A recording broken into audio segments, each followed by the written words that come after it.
read this. This is the words from Ode to Joy, or some of them. Thy enchantments bind together, what did custom stern divide? Every man becomes a brother, where thy gentle wings abide. Those of you that know me will know that actually I'm a theatre worker and a poet, a writer, a community artist. That was my life until I was elected.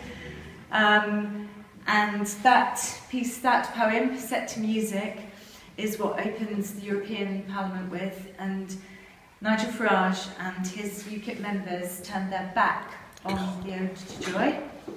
Okay, you can watch it on television, it's still available for you to see. They stood up and they turned their back on the Ode to Joy.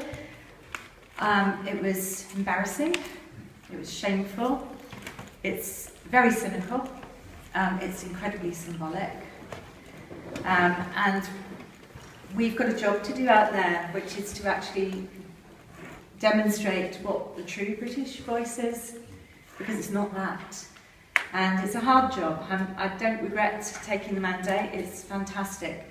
But it's difficult because they're riding on such a high because of their success. So what I thought I would do is just tell you how I've been standing up to Ukip, okay? I'd never been a politician before. I was a woman who got very angry and upset about the anti-European rhetoric because my life as a community activist and cultural worker had involved me in working across Europe and across the world and in lots of multicultural ways with all kinds of communities, using the arts as a tool for empowerment and common action, really. And for the past 30 years, I've actually been working in a small little part of rural County Durham, which of course is not at all like multicultural Manchester, although I worked here in the 80s at Contact Theatre and I worked with Pennine Arts in Burnley and I've worked in Cumbria. And this will be relevant for what I tell you now, if you just try and picture a little ex-mining pit village in County Durham up on the Pennine Hills. So I found myself in the Ukip nest, I don't know what else to call it, suddenly, and I was asked if I would, hiya, nice to see you. I was asked if I would take the campaign to Cumbria because of my rural experience, I suppose, and also because some of the other Labour MPs, Labour candidates who were standing were from different geographical areas. So I spent a lot of my campaign in Cumbria, where in fact I was also face-to-face with the BNP because they turned up and with their truth van in Maryport and called Maryport BNP Town. So I was really suddenly confronted with people that I hadn't, I'd never met these people before and never had to campaign against them so directly. During the hustings, in the lead up to the election, we spoke at every hustings we were invited to, and Ukip rarely turned up, and I think that's important for you to know, okay? They were due to turn up at a hustings in Kendal, and they didn't turn up, and they sent a message to say they were sorry, but they made a mistake, or they got another booking or something, or not made a mistake, that they got some other booking, or they couldn't get there, or somebody was ill, I can't quite remember. What they'd failed to do in the email that they'd sent the person who was organising it, they failed to, they'd added it on to something else, and she read the whole thing out to us, and basically it was a pack of lies, okay? What we got was the conversation between the Ukip office and the Ukip candidate about why he shouldn't go there, because it was a second. Okay, so they obviously were totally discredited in Kendal. So I never got to hust against them that night, because they weren't there. But I did meet up with them in Carlisle. I was asked to go and speak at a hustings at Carlisle Golf Club, and it was organised by Churches Network. And because it was organised by Churches Network, I thought I would frame my speech and the beginning of my conversation really with the people there, using the Bishop of Manchester's wonderful speech that he'd made about how he judges society and how it treats its poor, and actually we weren't doing very well. And it's probably far stronger language than that, but I got it and I used it, and And I also talked about my very establishment background as the daughter of an RAF serviceman who'd won 7 medals rescuing people. So I was trying to be incredibly establishment. And one of the Labour councillors, who's a farmer actually, he's a farmer, who's a Labour member, he's great, David King, he's a great supporter. He turned up to support me that night. He walked into the room and he said, "You're in a nest of vipers here." And what he saw was basically a sea full of UKIP supporters, okay? Most of them were older people. I'm an older person, so they were kind of my generation and older. Most of them were male, I have to say. Not very many young people there. There was one person of colour there, and he was a vicar. He was one of the vicars who was hosting the meeting. And the meeting actually began with a prayer, and then descended into the most... It just completely descended into the most hateful evening I've ever experienced in my life. And none of the other people on the platform, which included, they hadn't invited the Green, they'd invited Labour, Conservatives and Lib Dems and UKIP. And basically the only reason the UKIP person had come to speak is because it was a UKIP meeting. So I think it's really important that we understand they were that evening appropriating religion and faith and Christianity as a way to completely legitimise their discussions about multicultural Britain. And of course we're far from multicultural Manchester at that time. We're in this very rural area on the outskirts of Carlisle. So it was a eye-opening experience for me. It was truly horrible. I had nightmares about it actually. But I did stand up to them, and I was able twice that evening to accuse the UKIP candidate of being unchristian. Okay? Now, and I'm not a practicing Christian, but the things he said were unchristian, and because I'd framed my whole speech in a Christian context using the words of the bishop, I was able to do that. So, just before the elections, about 2 days before the elections, in Workington, in West Cumbria, 3 independent councillors became UKIP councillors 2 days before the European elections. Okay, they made a big thing of it. Paul Knuckle came up and they stood in front of Allerdale House to have their photograph taken, and they were all in the papers.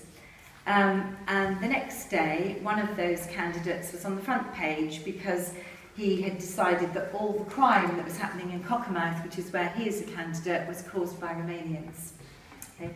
This man is an ex-policeman, and he was on the board of the Police and Crime Commissioner for the whole of Cumbria as an independent councillor. I think he's been kicked out now because he was there as an independent, so he couldn't be there anymore. But I just want you to know the kind of people that we're dealing with, okay? So, I've explained to you, so then I get elected, which is absolutely fantastic, and thank you to all of you who voted to keep out the BNP and to help me get elected. I'm up for the challenge. Just a little bit about work in Parliament then. So now I'm confronting UKIP quite frequently, which is very unpleasant for me. Also fascinating in some ways. They're only ever really in Parliament if they know there's a big media thing going on. I have to tell you now, they don't really stay and do much, okay? But the media were there big time at the opening. They were also all at the BBC reception. There's lots of receptions in Parliament, various groups, NGOs, civil society, campaigning groups, different kinds of businesses. Everybody's having receptions because they're trying to introduce the MEPs to the work that they're doing. They want to see if there can be some support. So UKIP didn't come at all to the gay and lesbian opening, as you can imagine. All right, didn't turn up to that one. They didn't turn up to the one about peace, but they did turn up to the BBC reception in force, where Andrew Neil was. So that's where I've seen all of them. And they they spoke, they had a kind of weird, they had a strategy, it's not weird actually, they had a strategy in all the very first committee meetings. And again, everything is new for me, so I never quite know what's going to happen. And I'm on 3 committees. I'm on the Culture Committee, I'm on Regional Development, and I'm on the Women's Committee. And at the very first Culture Committee in July, I had decided I was going to talk about Ukraine, actually, because I've done lots of cultural projects with Ukraine, and I wanted to remind people that actually cultural engagements and collaboration, for me at least, and artists and other people, has been ongoing throughout the crisis. We've never stopped communicating with our friends in Ukraine. And I wanted to say something about that and how art has been a really important part of that. But I couldn't say anything about that because of what Ukip did in the meeting. So this is just a little example of a distraction technique. Okay? They basically had a strategy of turning up to all the first committee meetings where the budgets were going to be discussed. And to speak against the budget, because, you know, this is their thing. Europe's costing us loads of money and we don't want this money spent on these kinds of projects. So they cited, for example, the Erasmus programme, which is the Youth in Action programme, which is the programme that brings young people together, okay, against all, you know, basically to learn from each other, that tolerance and to celebrate diversity and to build long-lasting relationships. And the student programme. So they spoke against that. Well, I happen to have first-hand experience of that programme because I've been a champion of it, and I've taken dozens and dozens of young people to a peace school in Germany every summer to work with people from around Europe. So I could give first-hand experience of that, and I did that through my artists cooperative, which is what I did before I became an MEP. So I stood up, so I realised I was going to have to speak. And when so Louise Borst is speaking against me, we're not speaking against me, just speaking out this loads of rubbish.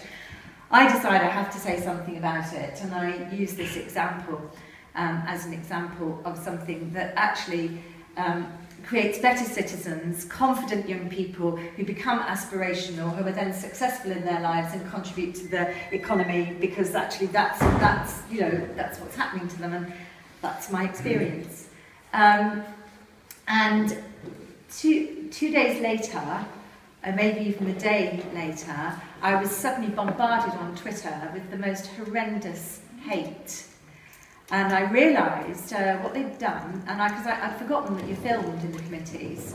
So I'd spoken out, and I'd actually described taking young people from this little village in this little white community. It's a white community, it's what it is. It's a white community. I talked about that. I talked about living and working in a white rural monoculture, which is my experience, about taking these young people away who, you know, come from a background where racism is a potential problem, and I was labelled a white racist because of it, and I was vilified in social media.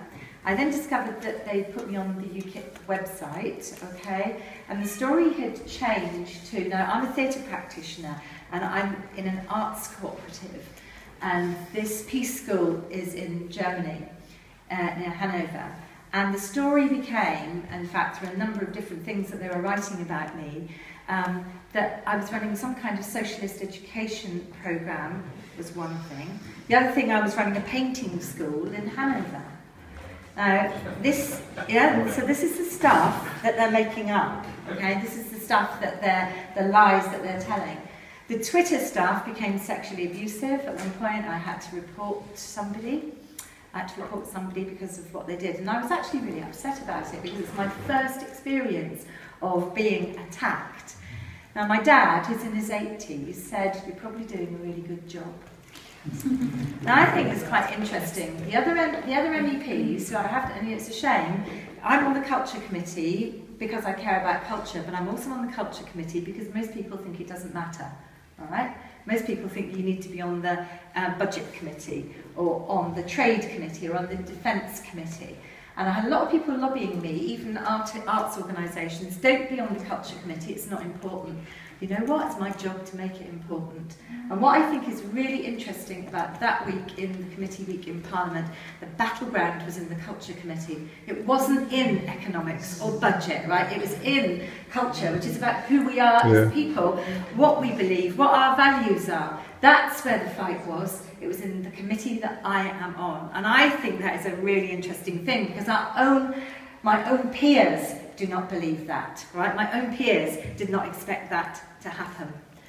So I've become a target now, right, for doing my job properly. Thanks, Dad.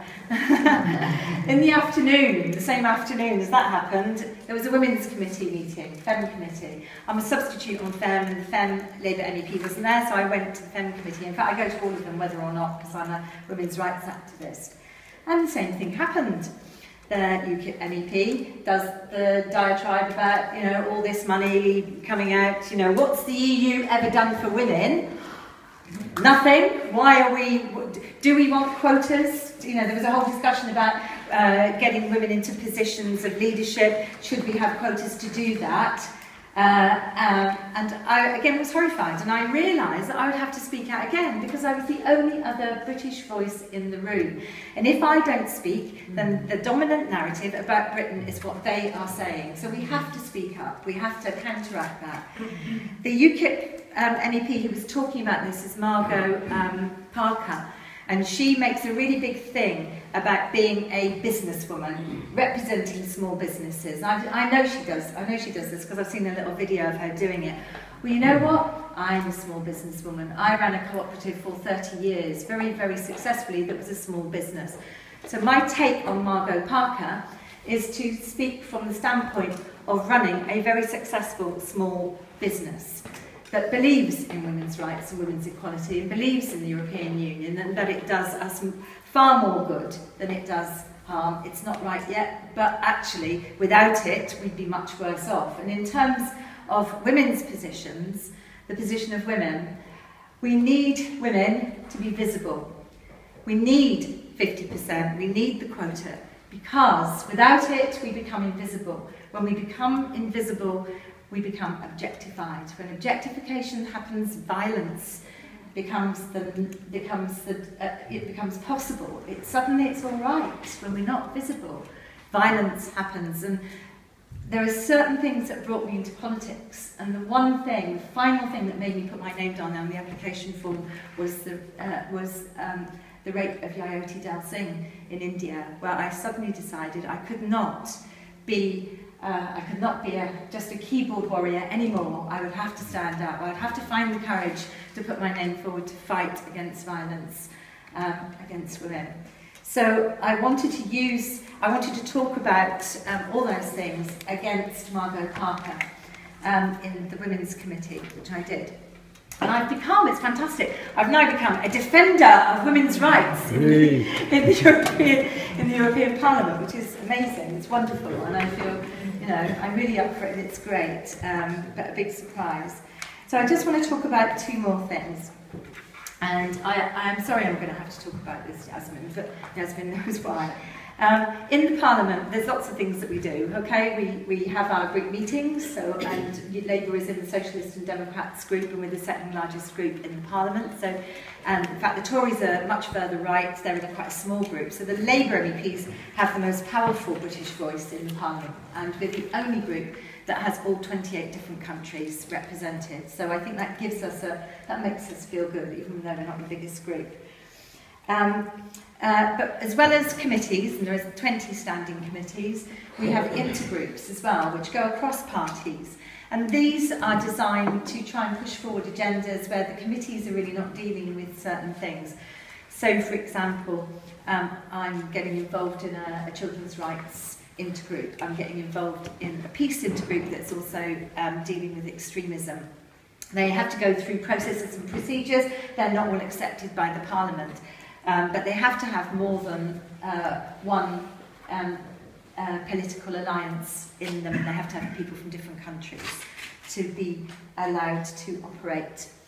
And I'm a great supporter of the Kashmir independence cause. I'm a supporter of, I've worked for the Palestinian cause as well, and I feel that these are two causes that are very, very just. People in these countries have suffered for decades and decades, and I don't need to tell any of you that these are very important causes, and I do support the Kashmir cause. But the Kashmir intergroup that has been developing in the Parliament has some UKIP people attached to it. And it is of great concern to me. And I was invited to a dinner, and I realised that I was sitting in a restaurant with UKIP MEPs, people who have done the things to me that I have just told you about, people who are responsible for me being attacked on Twitter for the lies about me, and people who, Janice Atkinson was there, she was the UKIP MEP in the summer who called a UKIP member's Malaysian wife a ting tong. She was in the room with me, and I found it very difficult. I suddenly thought, I don't think I can be here. I'm speaking up against these people. I've been at close quarters with them. I know that they are emboldened now to be racist. Not only that, but UKIP in the European Parliament is totally trying to undermine all the processes that we are going through to create good legislation and to make resolutions about peace or about, you know, difficult situations in the world. They're trying to frustrate us in every single way so we don't do our job, so that we're distracted. So I found it very worrying that they were there, and I tried to stay there, and in the end I couldn't. I had to leave, although at the minute I'm not actually going to be in the intergroup. If UKIP members, I've made a decision, a moral decision, that I can't be in the intergroup if UKIP members are there, that I can't work with them because I know that they're liars and I know the kind of people they are. So it's quite hard because I want to support the group, but I don't feel I can support the group in that way. So this is just for you, so an indication of the difficulties. And I suppose, why would UKIP want to be in this group? What they want is airtime. Okay? They want publicity, they want a platform. Okay? They may well absolutely believe in the cause of Kashmiri independence. Okay? Yusuf says no. I don't know enough, right? Maybe they do. Well, they say they believe in independence, you know, they want independence from Europe. So they could see a kind of correlation. It was so funny at the meeting, because the opening of the meeting was like, well, actually, this whole movement actually started in the European Parliament, and I didn't know that. So the very beginning of the meeting, there was as well as the dinner, there was a meeting later that week, and I was persuaded to go along to that to speak and then leave. But oh yes. Oh, and Janice Atkinson spoke out against human rights, by the way, in the restaurant as well.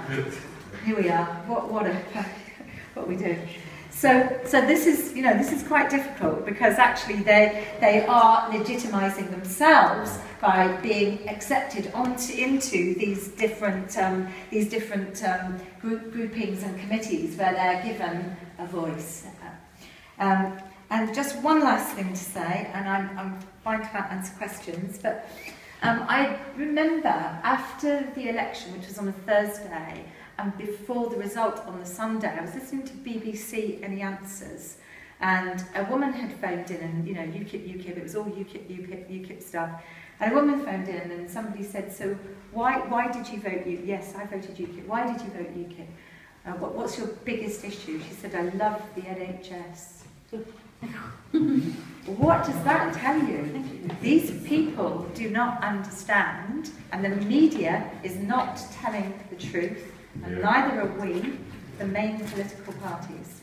Okay? And that really worried me, and I won't forget that, because what that woman voted for was anti-NHS, and what she cared about